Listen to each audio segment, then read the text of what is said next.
وقال رجل مؤمن من آل فرعون يكتم إيمانه أتقتلون رجلا أن يقول ربي الله وقد جاءكم بالبينات من ربكم وإن يك كاذبا فعليه كذبه وإن يك صادقا يصبكم بعض الذي يعدكم إن الله لا يهدي من هو مسرف كذاب يا قوم لكم الملك اليوم ظاهرين في الأرض فمن ينصرنا من بأس الله إن جاءنا قال فرعون ما أريكم إلا ما أرى وما أهديكم إلا سبيل الرشاد وقال الذي آمن يا قوم إني أخاف عليكم مثل يوم الأحزاب مثل داب قوم نوح وعاد وثمود والذين من بعدهم وما الله يريد ظلما للعباد ويا قوم إني أخاف عليكم يوم التناد يوم تولون مدبرين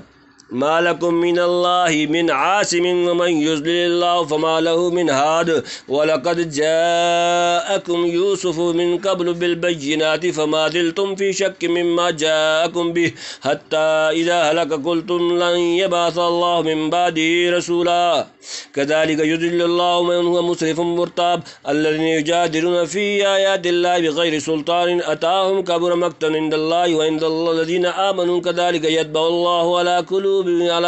كلب متكبر جبار وقال فرعون يا هامان ابن لي صرحا لعلي أبلغ أسباب السماوات فأطلع إلى إله موسى وإني لأظنه كاذبا وكذلك زين لفرعون سوء عمله وصد عن السبيل وما كيد فرعون إلا في تباب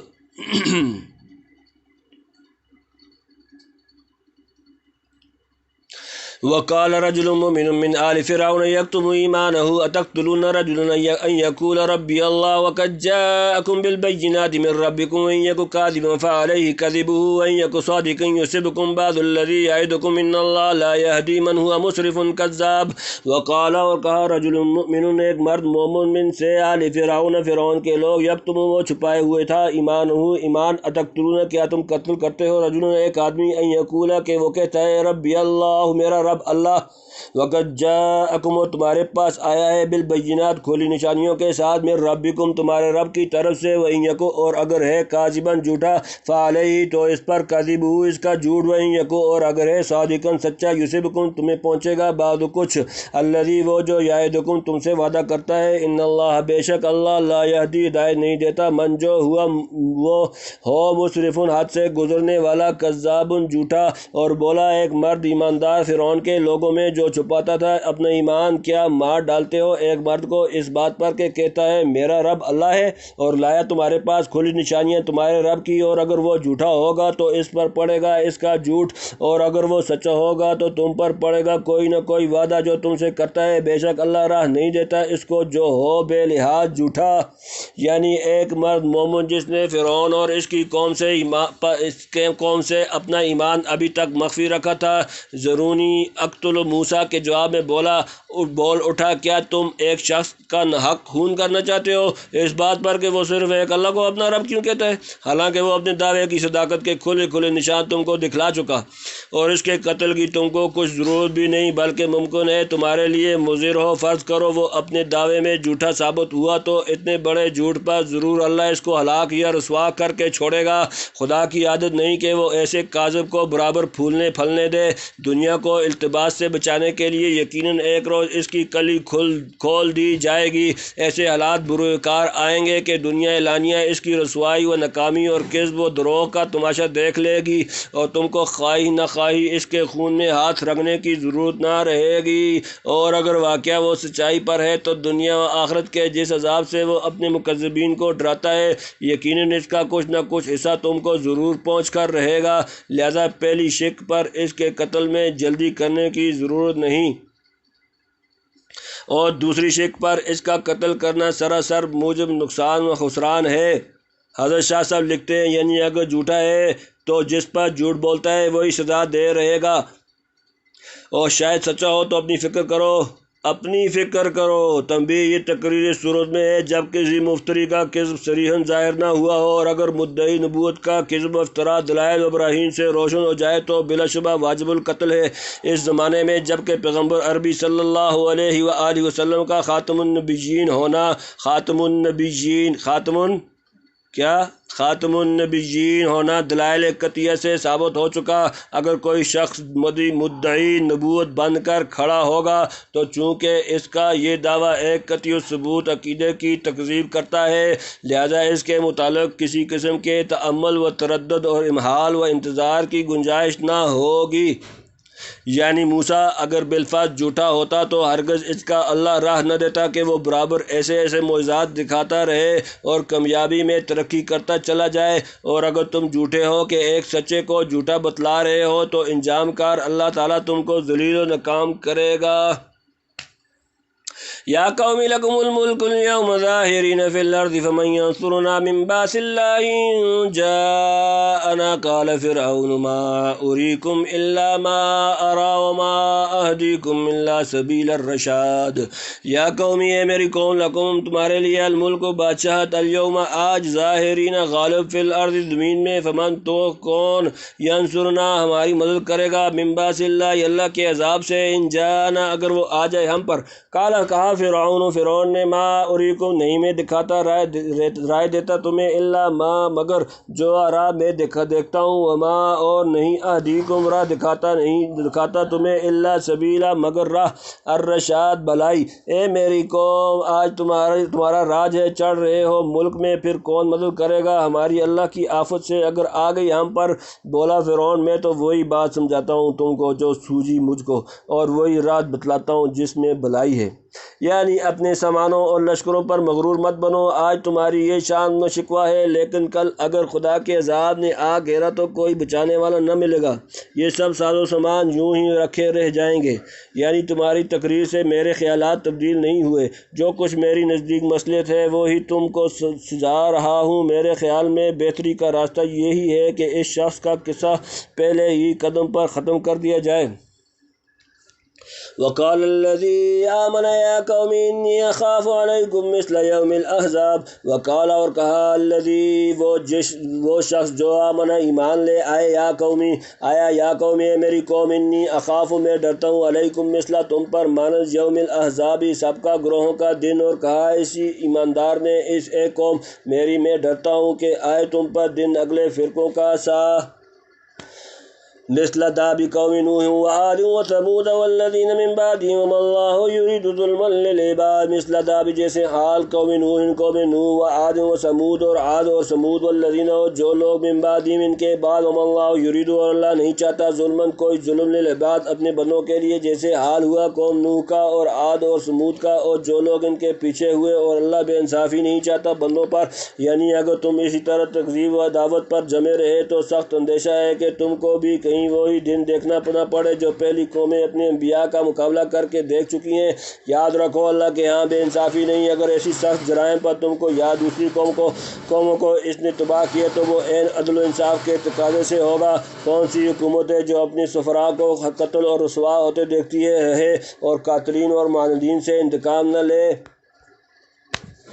وَيَا قَوْمِ إِنِّي أَخَافُ عَلَيْكُمْ يَوْمَ التَّنَادِ۔ وَيَا قَوْمِ اور میری قوم، إِنِّي أَخَافُ میں ڈرتا ہوں، علیکم تم پر، یوم التناد دن چیخ و پکار، اور اے قوم میری میں ڈرتا ہوں کہ تم پر آئے دن ہانک پکار کا۔ عموماً مفسرین یوم التناد ہانک پکار کے دن سے قیامت کا دن مراد لیے ہیں، جبکہ محشر میں جمع ہونے اور حساب دینے کے لیے سب کی پکار ہوگی، اور اہل جنت، اہل نار اور اہل اعراف ایک دوسرے کو پکاریں گے، اور آخر میں ندا آئے گی، یا اہل الجنہ خلود لا موت ویا اہل النار خلود لا موت کما ورد فی الحدیث۔ لیکن حضرت شاہ صاحب نے یوم التناد سے وہ دن مراد لیا ہے جس میں فرعونیوں پر عذاب آیا، چنانچہ لکھتے ہیں ہانک پکار کا دن ان پر آیا جس دن بحر کلثم میں غرق ہوئے، اس وقت ڈوبتے ہوئے ایک دوسرے کو پکارنے لگا۔ شاید یہ اس مرد مومن کو کشف سے معلوم ہوگا یا قیاس سے کہ ہر قوم پر عذاب اسی طرح آتا ہے۔ یوم تولون مدبرین ما لکم من اللہ من عاصم من یضلل اللہ فما له من ہاد۔ یوم تولون جس دن تم پھر جاؤ گے بھاگو گے مدبرین پیٹھ پھیر کر، مالکم نہیں تمہارے لیے من اللہ سے من عاصم کوئی بچانے والا، امن ہو جس کو یضلل گمراہ کر دے اللہ فما لہ تو نہیں اس کے لیے من کوئی ہادٍ ہدایت دینے والا۔ جس دن بھاگو گے پیٹھ پھیر کر کوئی نہیں تم کو اللہ سے بچانے والا، اور جس کو غلطی میں ڈالے اللہ تو کوئی نہیں اس کو سجانے والا۔ یعنی محشر سے پیٹھ پھیر کر دوزخ کی طرف بھگائے جاؤ گے یا نزول عذاب کے وقت اس سے بھاگنے کی ناکام کوشش کرو گے۔ یعنی میں تم کو سب نشیب و فراز پوری طرح سمجھا چکا، اس پر بھی تم نہ مانو تو سمجھ لو کہ تمہاری عناد و کجروی کی شامت سے اللہ تعالیٰ نے ارادہ ہی کر لیا ہے کہ تم کو تمہاری پسند کردہ غلطی اور گمراہی میں پڑا رہنے دے، پھر ایسے شخص کے سمجھنے کی کیا توقع ہو سکتی ہے۔ وَلَقَدْ جَاءَكُمْ يُوسُفُ مِنْ قَبْلُ بِالْبَيِّنَاتِ فَمَا زِلْتُمْ فِي شَكٍّ مِّمَّا جَاءَكُمْ بِهِ حَتَّى إِذَا هَلَكَ قُلْتُمْ لَن يَبْعَثَ اللَّهُ مِن بَعْدِهِ رَسُولًا كَذَلِكَ يُضِلُّ اللَّهُ مَنْ هُوَ مُسْرِفٌ مُرْتَابٌ۔ وَلَقَدْ تحقیق جاءَكُمْ آئے تمہارے پاس یوسف من قبل اس سے قبل بالبینات واضح دلائل کے ساتھ، فما زلتم سو تم ہمیشہ رہے فی شک میں مما اس سے جاءکم آئے تمہارے پاس بھی اس کے ساتھ، حتیٰ یہاں تک کہ اذا ہلاکت جب وہ فوت ہو گئے، قل تم نے کہا لن یبعث ہرگز نہ بھیجے گا اللہ من بعدی اس کے بعد رسولاً کوئی رسول، کذالک اسی طرح یضل اللہ گمراہ کرتا ہے اللہ من جو ہوا وہ مسرف حد سے گزرنے والا، مرتاب شک میں رہنے والا۔ اور تمہارے پاس آ چکا ہے یوسف اس سے پہلے کھلی باتیں لے کر، پھر تم رہے دھوکے میں ان چیزوں سے جو وہ تمہارے پاس لے کر آیا، یہاں تک کہ جب مر گیا لگے کہنے ہرگز نہ بھیجے گا اللہ اس کے بعد کوئی رسول۔ اسی طرح بھٹکاتا ہے اللہ اس کو جو ہو بے باک شک کرنے والا۔ یعنی چلو قصہ ختم ہوا، نہ یہ رسول تھا نہ اب اس کے بعد کوئی رسول آنے والا ہے، گویا سرے سے سلسلہ رسالتی کا انکار ہوا۔ لیکن حضرت شاہ صاحب لکھتے ہیں حضرت یوسف کی زندگی میں مصر والے ان کی نبوت کے قائل نہ ہوئے۔ ان کی موت کے بعد جب مصر کی سلطنت کا بندوبست بگڑا تو کہنے لگے یوسف کا قدم اس شعر پر کیا مبارک تھا، ایسا نبی آئندہ کوئی نہ آئے، یا وہ انکار یا یہ اقرار یا یہی اسراف اور زیادہ گوئی ہے۔ مرد مومن کی غرض یہ تھی کہ نعمت کی قدر زوال کے بعد ہوتی ہے، فی الحال تم کو موسیٰ کی قدر نہیں۔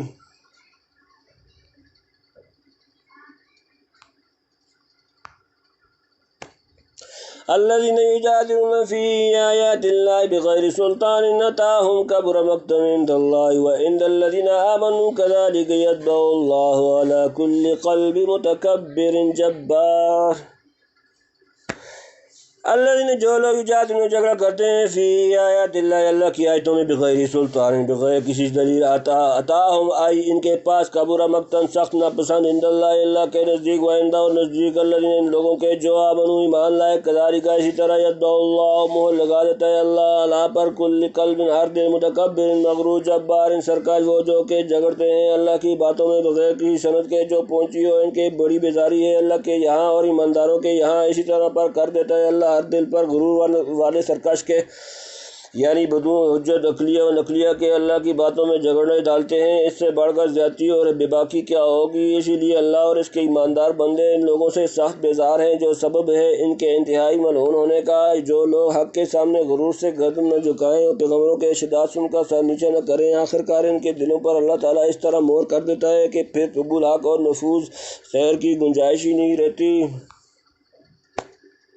وقال فرعون یا ہامان ابن لی صرحا لعلی ابلغ الاسباب۔ وقال اور کہا فرعون یا ہامان اے ہامان ابن لی بنا دے میرے لیے صرحا ایک بلند محل، لعلی شاید کہ میں ابلغ پہنچ جاؤں الاسباب راستے، اور بولا فرعون کہ اے ہامان بنا میرے واسطے ایک اونچا محل شاید میں جا پہنچوں راستوں میں۔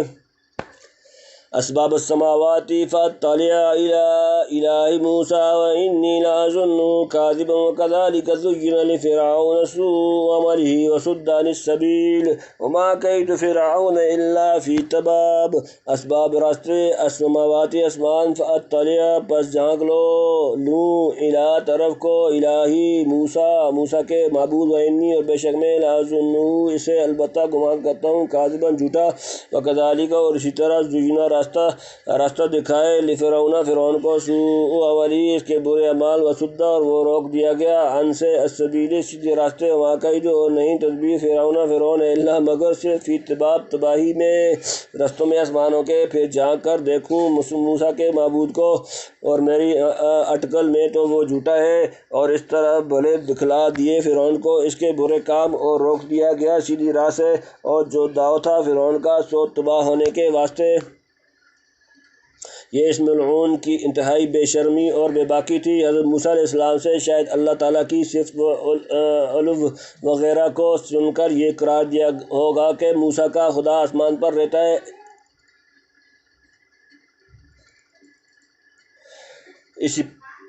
اسی پر یہ استہزاء و تمسخر شروع کر دیا۔ سچ ہے چونٹی کی موت آتی ہے تو پر لگ جاتے ہیں۔ سورہ قصص میں اس مقام کی تقریر گزر چکی، یعنی دعویٰ رسالت میں بھی اور اس دعوے میں بھی کہ سارے جہاں کا کوئی اور معبود ہے، مجھے تو اپنے سوا دوسرا نظر نہیں آتا۔ کما قال ما علمت لکم من الہ غیری، سورۃ نمبر 28 سورۃ القصص آیت نمبر 38۔ برے کام کرتے کرتے